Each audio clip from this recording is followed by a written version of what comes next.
ओम श्री परमात्मने नमः। जय माता दी। आज नवरात्रि के 7वें दिन माँ कालरात्रि का पूजन होगा और इस दिन साधक का मन सहस्त्रार चक्र में स्थित होता है। ये दुष्टों का संहार करती हैं। इनका रूप देखने में अत्यंत भयंकर है, परंतु ये अपने भक्तों को हमेशा शुभ प्रदान करती हैं, शुभ फल प्रदान करती हैं। इसलिए इन्हें शुभंकरी भी कहा जाता है। इनका वर्ण काला है व 3 नेत्र हैं। माँ के केश खुले हुए हैं और गले में मुंड की माला धारण की हुई है। ये गधर्व यानी गधे की सवारी करती हैं।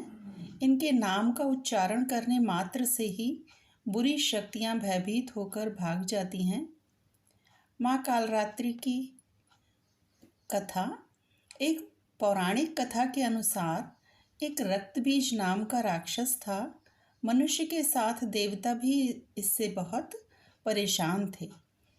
रक्तबीज दानव की विशेषता यह थी कि जैसे ही उसके रक्त की बूंदें धरती पर गिरती थीं तो उसके जैसे और कई दानव बन जाते थे। इस राक्षस से परेशान होकर समस्या का हल जानने सभी देवता भगवान शिव के पास पहुँचे। तो भगवान शिव को ज्ञात था इस दानव का अंत माता पार्वती ही कर सकती हैं। तो भगवान शिव ने माता से अनुरोध किया। इसके बाद माँ पार्वती ने स्वयं शक्ति व तेज से माँ कालरात्रि को उत्पन्न किया। इसके बाद जब माँ दुर्गा ने दैत्य रक्तबीज का अंत किया, उसके शरीर से निकलने वाले रक्त को माँ कालरात्रि ने जमीन पर गिरने से पहले ही अपने मुख में भर लिया। इस रूप में माँ पार्वती कालरात्रि कहलाईं।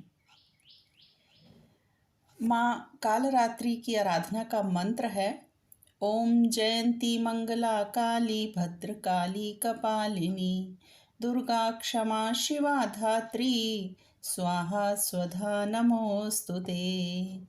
माँ कालरात्रि को गुड़ और हलवे का भोग लगाना चाहिए। इससे वे प्रसन्न होती हैं और भक्त की मनोकामना पूर्ण करती हैं। माँ के आराधना की विधि। माँ कालरात्रि की पूजा के लिए सुबह 4 से 6 बजे तक का समय उत्तम माना जाता है। इस दिन प्रातः जल्दी स्नान आदि करके माँ की पूजा के लिए लाल रंग के कपड़े पहनने चाहिए।